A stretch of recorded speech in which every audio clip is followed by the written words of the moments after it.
জলের ধারে সবুজ পাতায় কলমি শাকের দোলা, গরম গরম পাকোড়া পেলে মন কার না হয় উতলা।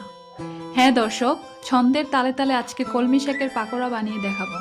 হ্যালো এভরিওয়ান, আমার ইউটিউব চ্যানেল বা ফেসবুক পেজে আপনাদের স্বাগতম জানাই। দেশে অথবা বিদেশে আমার ভিডিও যারা যারা আজকে নতুন দেখছেন তারা দেরি না করে সাবস্ক্রাইব বা ফলো দিয়ে আমার রান্নাঘর পরিবারে যুক্ত হয়ে যান। প্রথমে এক মুঠা কলমি শাক বেছে নিয়ে ভালো করে ধুয়ে কুচি কুচি করে কেটে একটি পাত্রে রাখলাম। তারপর 250 গ্রাম খেসারির ডাল ব্লেন্ডার করে কলমি শাকের ওপর দিয়ে দিলাম। বড় চামচের 2 চামচ পরিমাণ চালের গুঁড়া দিয়ে দিলাম। আবারও বড় চামচের 2 চামচ পরিমাণ বেসন দিয়ে দিলাম। 5 থেকে 6টা পেঁয়াজ কুচি করে দিয়ে দিলাম। 2 চা চামচ পরিমাণ রসুন দিব। 2 চা চামচ পরিমাণ আদা দিব। 4 থেকে 5টা কাঁচামরিচ কুচি করে দিয়ে দিলাম। 1 চা চামচ জিরার গুঁড়া দিয়ে দিব। 1 চামচ ধনিয়া গুঁড়া দিব। 1 চামচ হলুদের গুঁড়া ও 1 চামচ মরিচের গুঁড়া দিয়ে দিব। 2 চামচ পরিমাণ লবণ দিয়ে দিব। এখন ভালো করে মেখে নিতে হবে।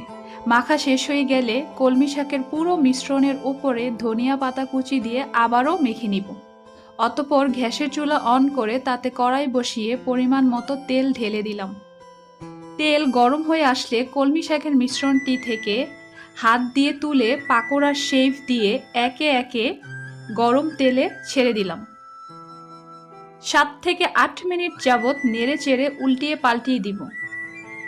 অতঃপর পাকোড়ার কালার লালচে হয়ে আসলে অপর একটি পাত্রে উঠিয়ে নিলাম। এখন টমেটো সসের সাথে পরিবেশন করে দেখালাম কলমি শাকের মজাদার এবং সুস্বাদু পাকোড়া।